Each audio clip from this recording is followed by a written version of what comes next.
നമസ്കാരം എല്ലാ പ്രിയപ്പെട്ട പ്രേക്ഷകർക്കും രാവിലെയിലേക്ക് സ്വാഗതം. പുതിയൊരു ദിവസമാണ്. ഇന്നലത്തെ ദിവസം ഇന്ത്യയെ സംബന്ധിച്ച് കണ്ണീരിൻ്റെതായിരുന്നു, ഞെട്ടലിൻ്റെതായിരുന്നു. പക്ഷേ ഇന്നലെ വൈകിട്ടോടെ നമ്മൾ മറുപടി നൽകി തുടങ്ങിയിരിക്കുന്നു.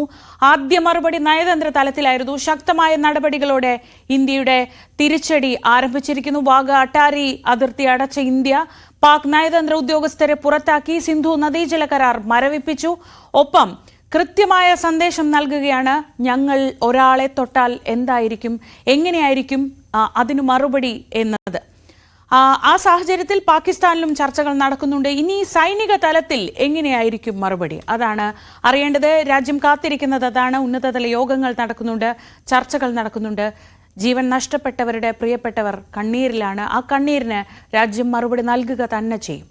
നമുക്ക് ആദ്യം പ്രധാന തലക്കെട്ടുകൾ നോക്കാം.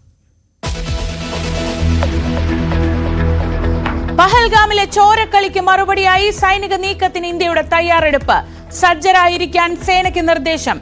അടുത്ത നടപടി ആലോചിക്കാൻ പ്രതിരോധ മന്ത്രിയുടെ അധ്യക്ഷതയിൽ സർവകക്ഷി യോഗം. കശ്മീരിൽ മുഖ്യമന്ത്രി ഒമർ അബ്ദുള്ളയുടെ നേതൃത്വത്തിലും സർവകക്ഷി യോഗം.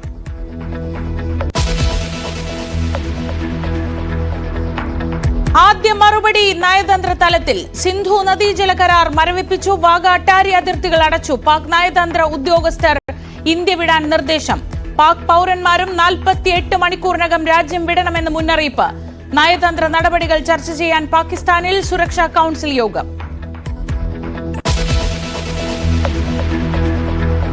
പഹൽഗാമിൽ കൊല്ലപ്പെട്ട രാമചന്ദ്രന്റെ മൃതദേഹം കൊച്ചിയിലെത്തിച്ചു. ഏറ്റുവാങ്ങി ബന്ധുക്കളും ജനപ്രതിനിധികളും. സംസ്കാരം നാളെ.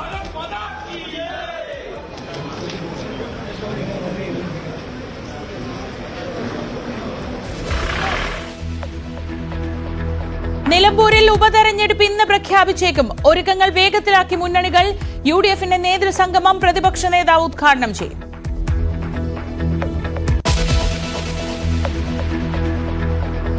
മുതലപ്പൊഴി പൂർണ്ണമായി മുറിക്കും. പ്രവൃത്തികൾ ഇന്ന് ആരംഭിക്കും. പൊഴി പൂർണ്ണമായി മുറിക്കുന്നത് പെരുമാതുറ പ്രദേശത്ത് വെള്ളം കയറിയതിനാൽ. മണൽ പൂർണ്ണമായി നീക്കുന്നതുവരെ സമരം തുടരാൻ സമരസമിതി.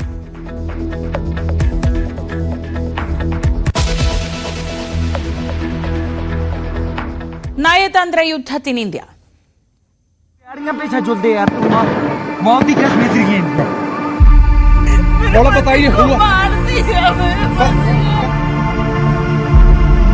हम इंडियन आर्मी है, बैठो.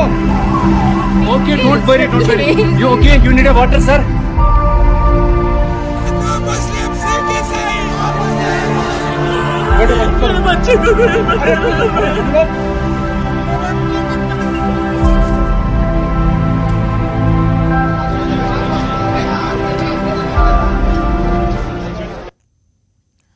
പാകിസ്ഥാനെതിരായ നയതന്ത്ര നടപടികൾക്ക് പിന്നാലെ സൈനിക നടപടികൾ ഉണ്ടാകുമോ? ഉറ്റുനോക്കുകയാണ് രാജ്യം. പഹൽഗാം ഭീകരാക്രമണത്തെ തുടർന്ന് ഇന്ത്യ കൈക്കൊണ്ട തീരുമാനങ്ങൾ വിശദീകരിക്കാൻ ഇന്ന് സർവകക്ഷി യോഗം ചേരുന്നുണ്ട്. ഭീകരാക്രമണത്തിൽ പാകിസ്ഥാന്റെ പങ്ക് വ്യക്തമായതോടെ സിന്ധു നദീജല കരാർ മരവിപ്പിക്കാനും അട്ടാരി അതിർത്തി അടയ്ക്കാനും അടക്കം 5 സുപ്രധാന തീരുമാനങ്ങൾ ഇന്ത്യ ഇന്നലെ പ്രഖ്യാപിച്ചിരുന്നു. പാകിസ്ഥാനിൽ ദേശീയ സുരക്ഷാ കൌൺസിൽ യോഗവും ഇന്ന് ചേരും. The seriousness of this terrorist attack, the CCS decided upon the following measures. 1. The Indus Waters Treaty of 1960 will be held in abeyance with immediate effect until Pakistan credibly and irrevocably abjures its support for cross-border terrorism. The integrated checkpost Atari will be closed with immediate effect. Those who have crossed over with valid endorsements may return through that route before 1 May 2025. 3. Pakistani nationals will not be permitted to travel to India under the SAARC visa exemption scheme visas. Any SVES visas issued in the past to Pakistani nationals are deemed cancelled. Any Pakistani national currently in India under SVES visa has 48 hours to leave India. 4. The defense, military, naval and air advisors in the Pakistani High Commission in New Delhi are declared persona non grata. They have a week to leave India. India will be withdrawing its own defense, navy and air advisors from the Indian High Commission in Islamabad. These posts in the respective High Commissions are deemed annulled. 5 support staff of the service advisors will also be withdrawn from both High Commissions. 5 support staff of the service advisors will also be withdrawn from both High Commissions. 5. The overall strength of the High Commissions will be brought down to 30 from the present 55 through further reductions to be effected by 1st May 2025. The CCS reviewed the overall security situation and directed all forces to maintain high vigil. It resolved that the perpetrators of this attack will be brought to justice and their sponsors held to account. As with the recent extradition of Tahawur Rana, India will be unrelenting in the pursuit of those who have committed acts of terror or conspired to make them possible. News ഡെസ്കിൽ നിന്ന് KP Abhilash വിവരങ്ങളുമായി. അഭിലാഷ്, ഒരു ആക്രമണത്തിന് പലതരത്തിൽ മറുപടി നൽകാം. അതിൽ ഏറ്റവും ആദ്യം പ്രത്യേകിച്ച് 2 രാജ്യങ്ങൾ തമ്മിലാവുമ്പോൾ അതാദ്യം വേണ്ടത് നയതന്ത്ര തലത്തിലാണ്. നയതന്ത്ര തലത്തിലുള്ള തിരിച്ചടി ഇന്ത്യ ആരംഭിച്ചു കഴിഞ്ഞു.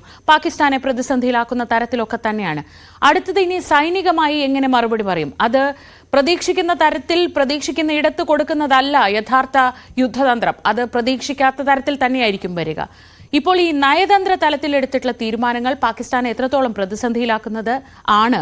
അതിന്റെ അനുരണനങ്ങൾ വന്നു തുടങ്ങിയിട്ടുണ്ടോ? ശ്രീജ, പഹൽഗാം ഭീകരാക്രമണത്തിന്റെ കണ്ണീർ കാഴ്ചകളോടുകൂടി തന്നെയാണ് ഇന്നത്തെ വാർത്താ ദിനവും നമുക്ക് ആരംഭിക്കാൻ സാധിക്കുന്നത്. കഴിഞ്ഞ ദിവസം നടന്ന ഭീകരാക്രമണത്തിൽ 26 പേർ ആയിരുന്നു മരണപ്പെട്ടത്. അതിൽ മലയാളിയായ രാമചന്ദ്രനും ഉണ്ടായിരുന്നു. നടപടിക്രമങ്ങൾ അതിവേഗം പൂർത്തിയാക്കി മൃതദേഹങ്ങൾ ഇന്നലെ തന്നെ ബന്ധുക്കൾക്ക് വിട്ടു നൽകുകയും ചെയ്തിരുന്നു. ഏറെ വൈകിയാണ് പല സംസ്ഥാനങ്ങളിലെയും, പ്രത്യേകിച്ച് കർണാടക, ആന്ധ്രാപ്രദേശ്, തെലങ്കാന ഉൾപ്പെടെയുള്ള സംസ്ഥാനങ്ങളിലൊക്കെ തന്നെ ഈ മൃതദേഹങ്ങൾ എത്തിച്ചിട്ടുള്ളത്. രാമചന്ദ്രന്റെ മൃതദേഹവും രാത്രി 8 മണിയോട് കൂടിയാണ് കേരളത്തിലേക്ക് എത്തിച്ചത്. ഇപ്പോഴും, അതായത് ഈ രാത്രി എത്തിച്ച പല മൃതദേഹങ്ങളും രാത്രി തന്നെ അത് മറ്റ് സംസ്കാര ചടങ്ങുകളിലേക്കൊക്കെ കടന്ന സാഹചര്യം ആണ് ഉള്ളത്. ഇപ്പോഴും അത് തുടരുന്നു എന്നത് തന്നെയാണ് വേദനാജനകമായ വിവരമായി നമുക്ക് പങ്കുവെക്കാൻ സാധിക്കുന്നത്. ഇനി ശ്രീജ സൂചിപ്പിച്ച വിഷയങ്ങളിലേക്ക് വരുമ്പോൾ വളരെ പ്രധാനപ്പെട്ട നിർണായകമായ യോഗങ്ങൾ ആണ് ഇന്ന് നടക്കാനിരിക്കുന്നത്. അതിലേറ്റവും പ്രധാനപ്പെട്ടത് ഇന്ന് ചേരുന്ന സർവകക്ഷി യോഗം എന്നുള്ളതാണ്. നമുക്കറിയാം, പ്രധാനമന്ത്രി നരേന്ദ്രമോദി സൗദി സന്ദർശനം തുടരുന്നതിന് ഇടയിൽ ആയിരുന്നു ഇങ്ങനെയൊരു ഭീകരാക്രമണം ഉണ്ടായത്. ആക്രമണത്തിന്റെ വ്യാപ്തി മനസ്സിലാക്കിയ അതേ ഘട്ടത്തിൽ തന്നെ ആഭ്യന്തരമന്ത്രി അമിത്ഷായ്ക്ക് നേരിട്ട് കാശ്മീരിലേക്ക് പുറപ്പെടുവാനുള്ള നിർദ്ദേശം ആയിരുന്നു പ്രധാനമന്ത്രി നൽകിയത്. മണിക്കൂറുകൾക്കകം തന്നെ അമിത്ഷാ കശ്മീരിൽ എത്തിയ സാഹചര്യം ഉണ്ടാകുന്നു. കശ്മീർ മുഖ്യമന്ത്രി ഒമർ അബ്ദുള്ളയുമായി അടക്കം കൂടിക്കാഴ്ച നടത്തുകയും ഉന്നത സൈനിക ഉദ്യോഗസ്ഥർ അടക്കം പങ്കെടുത്തുകൊണ്ട് കശ്മീരിലെ സ്ഥിതിഗതികൾ വിലയിരുത്തുകയും ഒപ്പം തുടർ ആക്രമണങ്ങൾ തടയുന്നതിനുള്ള അടിയന്തരമായ നീക്കങ്ങൾ സ്വീകരിക്കുകയും ചെയ്തു. അതിനുശേഷം ഇന്നലെ ആണ് സുരക്ഷാകാര്യ സമിതിയുടെ യോഗം ചേരുകയും അതിനുശേഷം ഒരുപക്ഷെ ഇന്ത്യയും പാകിസ്ഥാനും തമ്മിലുള്ള നയതന്ത്ര ബന്ധങ്ങൾ ഏറ്റവും വഷളാകുന്ന തരത്തിലേക്കുള്ള കടുത്ത തീരുമാനങ്ങൾ ഇന്ത്യ കൈക്കൊള്ളുകയും ചെയ്തത്. അങ്ങനെ ഇന്ത്യ യഥാർത്ഥത്തിൽ പാകിസ്ഥാനുമായുള്ള നയതന്ത്ര യുദ്ധം ഇന്നലെ ആരംഭിച്ചു എന്ന് തന്നെ നമുക്ക് പറയാൻ സാധിക്കും. എന്നാൽ ഇനി സൈനിക നടപടി എന്ത് എന്ന് തന്നെയാണ് രാജ്യം ഉറ്റുനോക്കുന്നത്. അതിൽ പ്രധാനപ്പെട്ട നടപടി എന്നത് ഇന്ന് ചേരുന്ന സർവകക്ഷി യോഗം തന്നെയാണ്. നമുക്കറിയാം, ഇങ്ങനെയൊരു ഭീകരാക്രമണം ഉണ്ടായതിനു ശേഷം ജാതിമത ചിന്തകൾക്ക് അതീതമായി, രാഷ്ട്രീയ ചിന്തകൾക്ക് അതീതമായി രാജ്യം ഐക്യത്തോടെയും അഖണ്ഡതയോടെയും നീങ്ങുന്ന കാഴ്ചയാണ് ഇപ്പോൾ കാണുന്നത്. ഇതിനു മുമ്പും ഇന്ത്യയുടെ ചരിത്രം അത്തരത്തിൽ തന്നെയാണ്.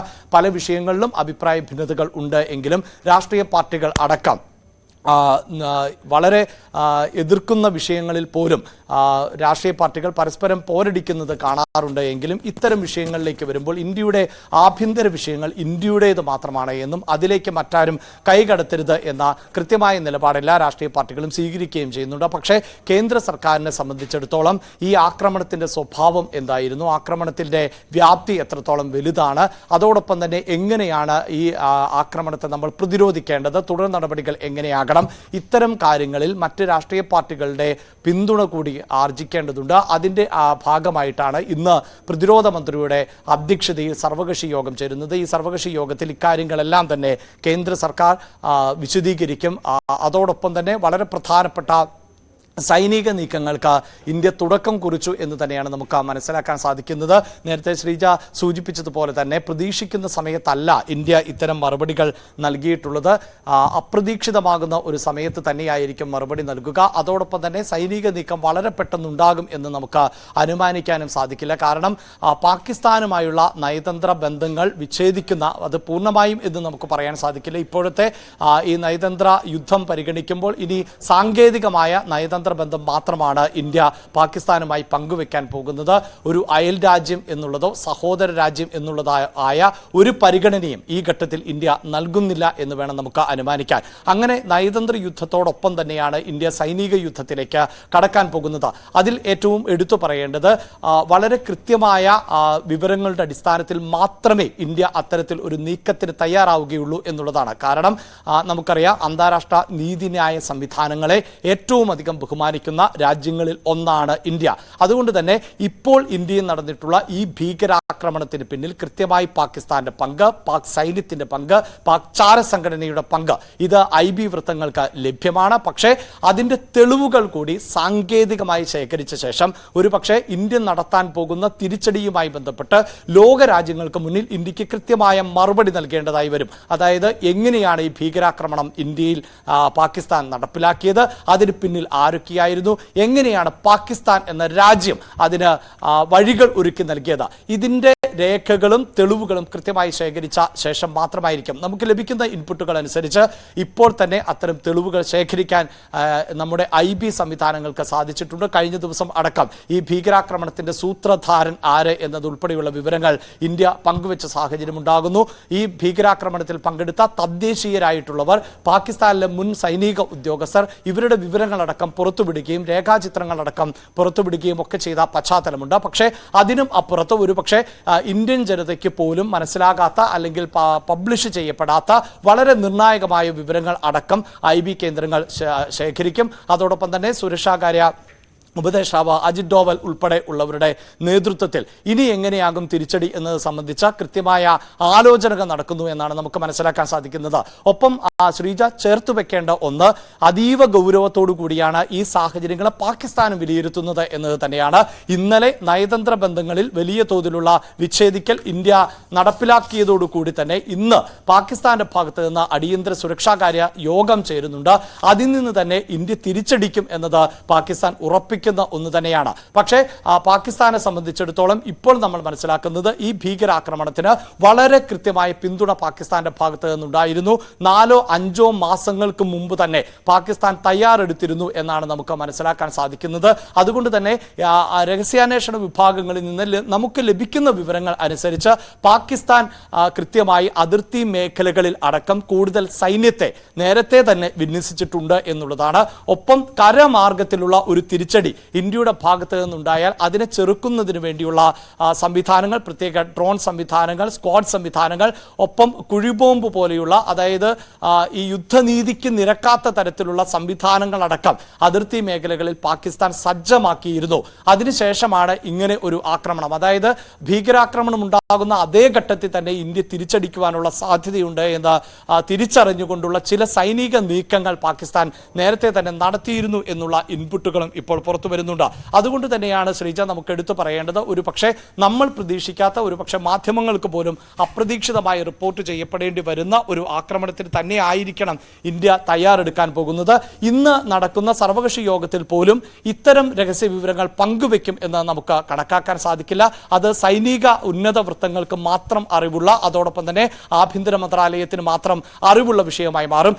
ഒരു കാര്യം കൂടി നമുക്ക് എടുത്തു പറയേണ്ടത്, ഇന്നിപ്പോൾ പ്രധാനമന്ത്രി ഈ സർവകക്ഷി യോഗത്തിൽ പങ്കെടുക്കുന്നില്ല. അദ്ദേഹം ബീഹാറിൽ ആണ് ഉള്ളത്. അതായത് പാകിസ്ഥാൻ എന്ന രാജ്യത്തെ അത്രമേൽ നമ്മൾ ഗൗനിക്കുന്നില്ല എന്നുകൂടിയുള്ള ഒരു സന്ദേശം ഇത് നൽകുന്നുണ്ട്. എന്നാൽ അണിയറയിൽ വളരെ കൃത്യമായ ഒരുക്കങ്ങൾ നടക്കുകയും ചെയ്യും. ഒരുപക്ഷെ നമ്മൾ 2016 ഉറിയിൽ ഉണ്ടായ ആക്രമണവുമായി ബന്ധപ്പെട്ട് നമ്മൾ കണ്ടതുപോലെ പുൽവാമ 2019 പുൽവാമയ്ക്ക് നമ്മൾ നൽകിയ തിരിച്ചടി പോലെ ഒരു അപ്രതീക്ഷിതമായ നീക്കം ഇന്ത്യയുടെ ഭാഗത്ത് നിന്ന് ഉണ്ടാകും. അത് വ്യോമാക്രമണം ആകുമോ കരമാർഗമുള്ള ആക്രമണം ആകുമോ എന്നതൊന്നും നമുക്ക് ഈ ഘട്ടത്തിൽ പ്രവചിക്കുക എന്നത് അസാധ്യമാണ്. പക്ഷേ നമുക്കറിയാം ഇന്ത്യയും പാകിസ്ഥാനും തമ്മിൽ പലപ്പോഴായി ഇത്തരം ഏറ്റുമുട്ടലുകൾ ഉണ്ടാകുമ്പോൾ പോലും 2 തവണ ഇന്ത്യ പരസ്യമായി തന്നെ ഞങ്ങൾ ആക്രമിച്ചു എന്ന് ലോകരാജ്യങ്ങളോട് പറഞ്ഞിട്ടുള്ളതാണ്. അത് 2014 19 നമ്മൾ കണ്ടത് തന്നെയാണ്. അങ്ങനെ ഇതാ ഞങ്ങളുടെ മണ്ണിൽ നടത്തിയ ഭീകരാക്രമണത്തിന് ഞങ്ങൾ തിരിച്ചടി നൽകിയിരിക്കുന്നുവെന്ന് ലോകരാജ്യങ്ങളോട് വിളിച്ചു പറയുന്ന തരത്തിൽ ഉള്ള ഒരു തിരിച്ചടി തന്നെയായിരിക്കും ഇന്ത്യ നൽകാൻ പോകുന്നത്. അതിനപ്പുറത്ത് നമുക്കറിയാം പലപ്പോഴും ഈ അതിർത്തി കടന്നുള്ള ആക്രമണങ്ങളെ തിരിച്ചടിക്കാറുണ്ട്.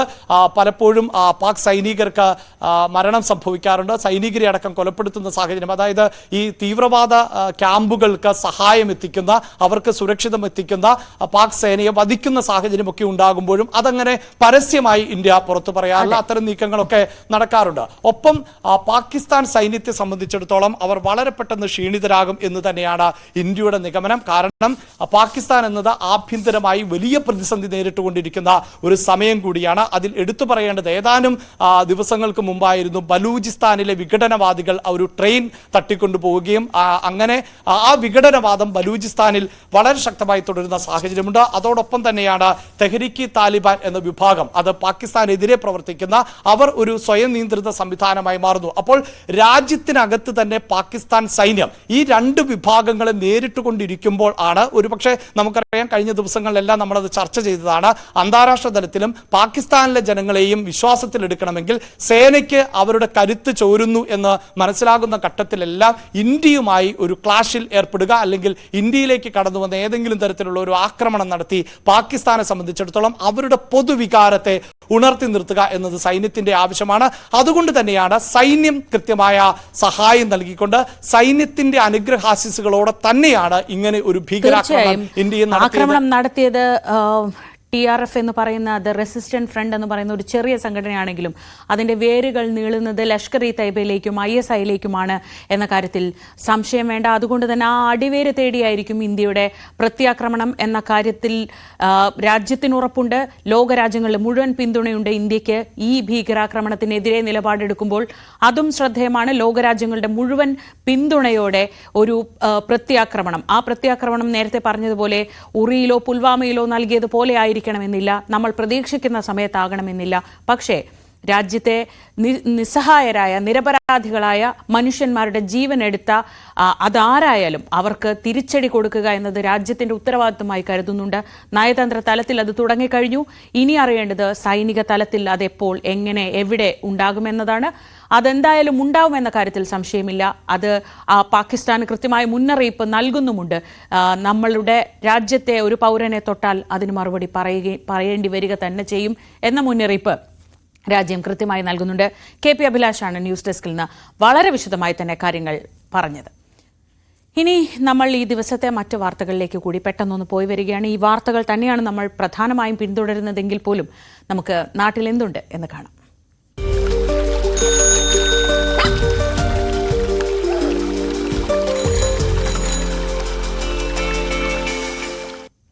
മൂന്നാറിൽ ജനവാസ മേഖലകളിൽ ഭീതി പരത്തി കാട്ടാനക്കൂട്ടവും കാട്ടുപോത്തും.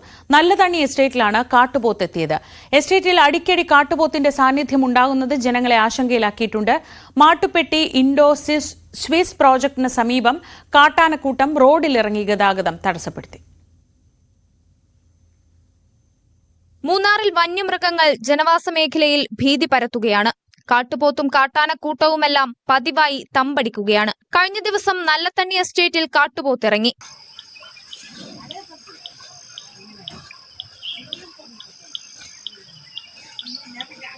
എസ്റ്റേറ്റിൽ അടിക്കടി കാട്ടുപോത്തിന്റെ സാന്നിധ്യമുണ്ടാകുന്നത് ജനങ്ങളെ ആശങ്കയിലാക്കുന്നുണ്ട്. ദിവസങ്ങളായി പ്രദേശത്ത് തുടർച്ചയായി കാട്ടുപോത്തെത്തുന്നുണ്ട്. മാട്ടുപ്പെട്ടി ഇൻഡോസിസ് പ്രൊജക്ടിന് സമീപമാണ് കാട്ടാനക്കൂട്ടം റോട്ടിലിറങ്ങിയത്.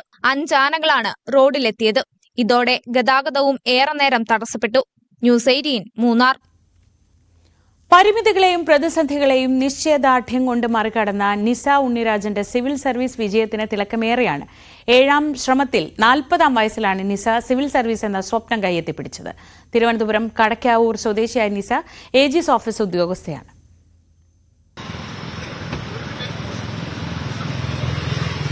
ജോലി തിരക്ക്, 2 പെൺകുട്ടികളുടെ അമ്മ എന്ന നിലയിലുള്ള ഉത്തരവാദിത്വങ്ങൾ, കേൾവി പരിമിതി, വലിയ സ്വപ്നങ്ങൾ കാണുന്നതിൽ നിന്ന് പിന്നോട്ടു പോകാൻ പലർക്കും ഇത് മതിയായ കാരണങ്ങളായേക്കാം. പക്ഷേ നിസയ്ക്ക് അതൊന്നും സ്വപ്നത്തിലേക്കുള്ള തടസ്സങ്ങളായില്ല, പകരം ഊർജമായി.